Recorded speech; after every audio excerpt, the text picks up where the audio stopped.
Hello, everyone. Thanks, Paul, for that introduction.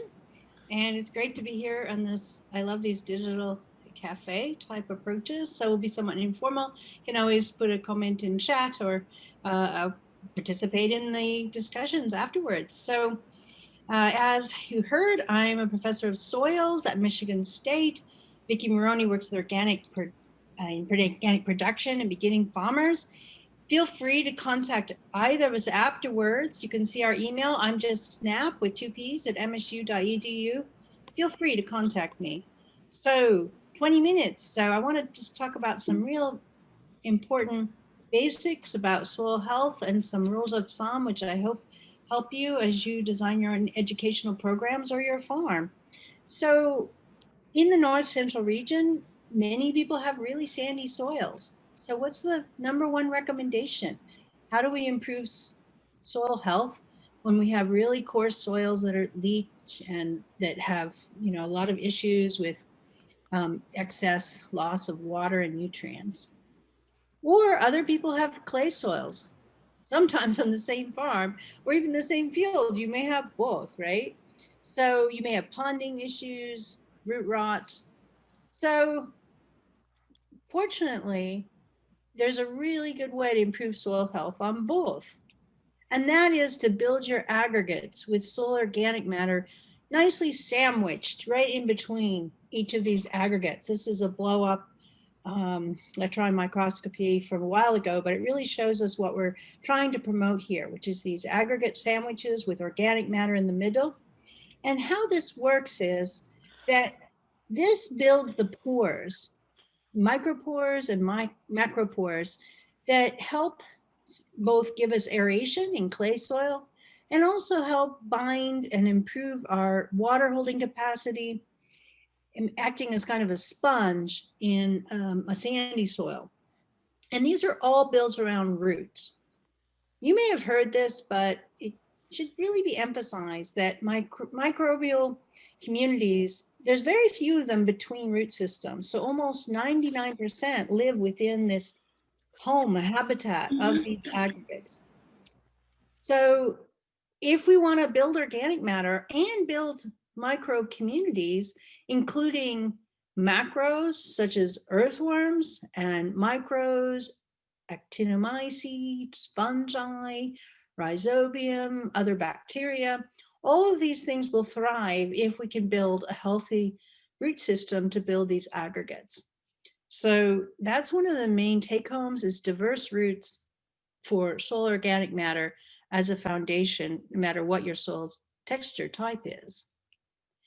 And one of the things that we've recently learned, that when you actually label something a root, and then you label with heavy nitrogen or radioactive carbon in very careful circumstances, it's a scientific process, you can actually follow how organic matter that's added is turned into soil organic matter. And we tend to be thinking a lot about leaves and stems that are above ground. But I encourage, take that shovel with you, whether you're teaching or your own farm, and dig deeper and try and see, look at those roots, because in fact, it's the roots that usually transform into organic matter. So we see a lot of corn stubble on the surface of the soil, and that's really important for preventing erosion. Of course, above ground is important, but don't forget that probably 70% or so of the roots below ground are turning into organic matter, versus the above ground stuff and things like corn roots, certain types of quality of roots, and certainly the above ground, it just doesn't turn into organic matter. So it's there, it does other functions, but it isn't building organic matter. So that's why we always go on about roots. This has been a real fundamental question in organic production. How do we get enough organic matter to both provide the nitrogen, supply the nitrogen, but also build organic matter for the long term? Because we tend to be doing more turning over of the soil in organic production. So we have to replenish. So is it enough? Is a small amount of organic matter, will that build a small amount of soil organic matter? So we have to have a larger matter. Is it quantity that matters most? Well, actually, I want to make a case for quality of residues, making sure you have diversity and quality as well as quantity. Sometimes the emphasis has been on just large amounts of biomass, whether from sawdust or from hay or straw, and not enough quality. And the reason why, when you first see the sweet corn coming in the market, you just want to eat all the sweet corn. So it's a large quantity. But that could, if you relied too much just on sweet corn, you would just build certain microbes in your gut. And the same in the soil. If you're just feeding one crop type to the soil, you tend to just promote the microbes that use those food types the most, that just focus on the soluble sugars available from corn. So a diverse diet will promote diverse microbes. It's really that simple. So if you want to make sure you have enough fungal, enough actinomycetes, enough bacteria, be sure that you're feeding them diverse food. Because sometimes we think, well, we'll inoculate and we'll make sure we inoculate with different microbes. But although rhizobium need inoculum because we don't have enough of the right rhizobium, so certain legumes benefit from inoculation. But things like compost don't. Compost already is all about the food that we feed. There's a lot of microorganisms out there, and if we feed a diverse food, then we will get a diversity of microorganisms to provide us nutrient supply, to provide us disease suppression, and all the things we're looking for from biota. So I think one take home today, I hope you get, is it's quality as much as quantity. So we really need to make sure that we have a lot of low quality material. Often your leftover crop residues will provide us that, and weeds, but we need to get high quality. So we need to add in legumes, we may need to add in manure or compost, and I'm going to talk a bit more about what do I mean by quality in a minute. So by diversity, I'm not just talking diverse families of plants. In fact, there's a lot of interest these days in cocktail cover crop mixtures, and I think that's great. But think about also if you're using compost or manure as part of your nutrient supply strategy, it's also building your organic matter. But are you relying just on one type of livestock? There are problems with that, and we'll talk about that in a minute. How about using livestock products like manure and even better compost and plants? Then you've got different types of diversity right there. What about making sure that your diversity of plants are from different families? And can we get to sort of a half-half, quality and high quality, to balance each other? So it's a lot about balance and making sure we have diverse species, at least 3, if at all possible each year. So why do I talk about different animal types? Well, as you can see here, from the same total pounds of broilers or egg layers, poultry, get a lot of manure, 140 pounds. And a lot of that is nitrogen. So this is one reason a lot of organic growers tend to rely on poultry manure or compost, because it's providing that nitrogen. And we have to supply enough nitrogen, let's face it. Many of our cash crops, corn, tomatoes, potatoes, they all require enough nitrogen. Supplying it can be a challenge. But if you're using poultry manure, you can get too much phosphorus. You can see the ratio amount of phosphorus to nitrogen is quite high in poultry. But if you're using something like dairy manure as well, or instead, your nitrogen is a modest amount and your phosphorus is really low. So you can, over time, build your soil so it provides you the nitrogen you need through things like dairy and beef cattle. Here's a little more information about different manure types. You can see that there's a wide range there. Often when you buy compost, it says 2% nitrogen, for example, but that means it's a minimum. It might be 3%. So something to be aware of. It varies, and it depends on how animals are fed. It depends on how they're bedded, how much sand got in the compost. It also affects the pH, and that's something simple to check. You might want to think about finding out how much acidic manure you're applying. If you rely on swine manure and you have an acid soil problem, I would suggest balance it out with some poultry. Poultry manure tends to be pretty high calcium because layers, they're trying to make sure that those eggs have enough calcium in them to build all those eggs. So they tend to be alkaline, sort of like a liming product. So poultry is really nice in terms of all that calcium. Um, the nitrogen carbon content's good. But as I said, you're also getting a lot of phosphorus. So it's all about balance, I would say. And the benefits that can come from combining compost with something like cover crop diversity or crop diversity, I think can be seen really well from some longer term trials.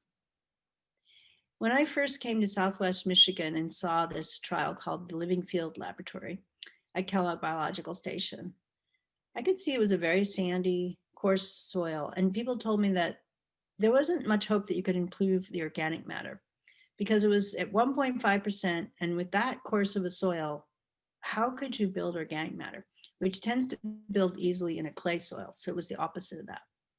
Well, over about 12 years, it turned out that with particularly on the right here, you can see if the corn crop was rotated with wheat and soybean and alfalfa, adding some occasional compost, small amount, you could barely see it, just a dusting like 2 tones, and a cover crop was present, then we got almost 2.5%. So a whole percent of organic matter, which is difficult to build in this sandy soil.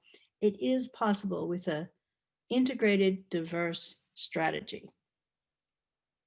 And one thing about that not everyone realizes is that when you add compost, you actually get better cover crop growth. So you can see that the organic production, which had some compost in it and compost alone with some fertilizer, these two both makes higher amounts of biomass each year from cover crops. Also the fallow system, so weedy fallow particularly also, and you shouldn't forget that these weeds, as long as you make sure they don't seed, of course, they are promoting soil health too. They have roots. So your weeds and your cover crops are really both building more biomass for you and high quality biomass if you can also provide some compost occasionally. So a safe way to apply manure and even compost is to distribute it on top of a living plant. So you put your the manure on a green growing area, cover crop or a pasture, and it's much the safest way. You won't get the loss of manure, phosphorus or erosion of soil, or losses of flow over ground if you combine in this way. Also, it translates that organic material from the manure into soil organic matter because the roots take up any nutrients and build through microbial diversity, you build that organic matter. So it's really a win-win if you can apply manure on living plants. It takes planning. We're going to talk a little bit about that, but this is, to me, one of the keys to soil health. So how do we get diverse plant families? How do we make sure that cover crops and cash crops together provide all these diverse root systems and leaves so that you have the biochemical diversity that supports microbial diversity? And we often think about plant families.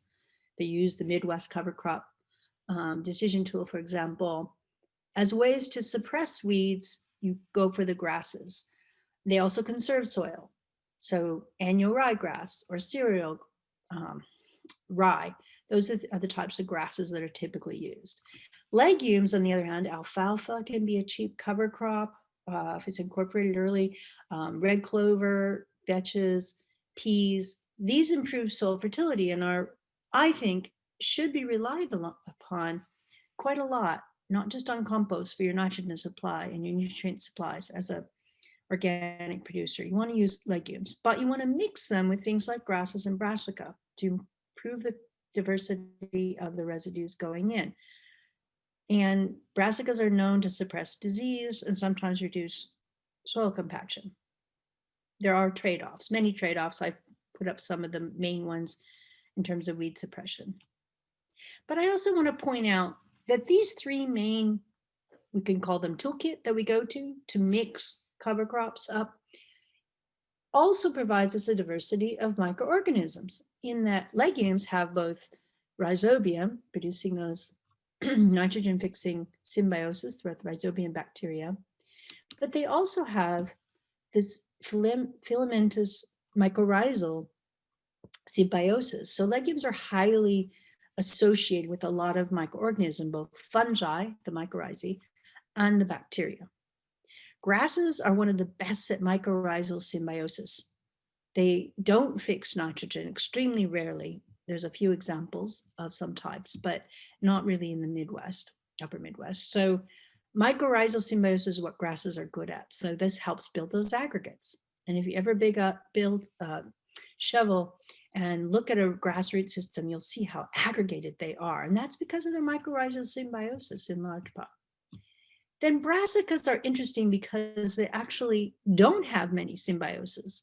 They have a different strategy in life. And so they often suppress all the fungal organisms around them. Now you might think that's bad, but some fungal diseases, that's good, right? And also it just kind of mixes things up because it doesn't really matter in some ways if you push back, suppress microbes for a minute, because so if you do that, once in a while grow some brassicas or in a mixture grow some, then that kind of mixes things up and microbes actually respond over time very quickly. So if you suppress them 1 minute, then they'll bounce back if you provide the food. So it's really an interesting dance of combinations of families. And we need to remember that we're providing these root systems and their associated microorganisms for plant and soil health. Another thing to remember that diversity can be promoted across a field as well as over time. Like we do rotations, we grow cover crops in the winter often, but they can also be right in the field. This organic farmer, Martin Diffley from Minnesota, has done this beautifully, but he has to do a lot of mowing because you don't want your cover crop to suppress your cash crop. But it's one way to diversify across a field as well as over time. So something to think about how to do that. So I'm going to summarize here. We want to grow more organic matter, so more carbon. But more importantly, we want to diversify those plant residues because diversified roots are where it's all about. I didn't talk about tillage today in the short talk, but I think judicious tillage that organic growers often rely on is not the terrible thing it's sometimes talked about. It's not burning up your carbon so much as helping stabilize. If you have the right diversity there, you can stabilize your aggregates even when you till. So that's the good news, but you need to diversify and you need to fit in some living cover wherever possible, which can be a challenge. So there's more resources here. There's a listserv you can sign up at Michigan Organic that Vicki Maroney is a creator of. And I just hope that you learned a few things and I look forward to the discussions today. Thanks so much.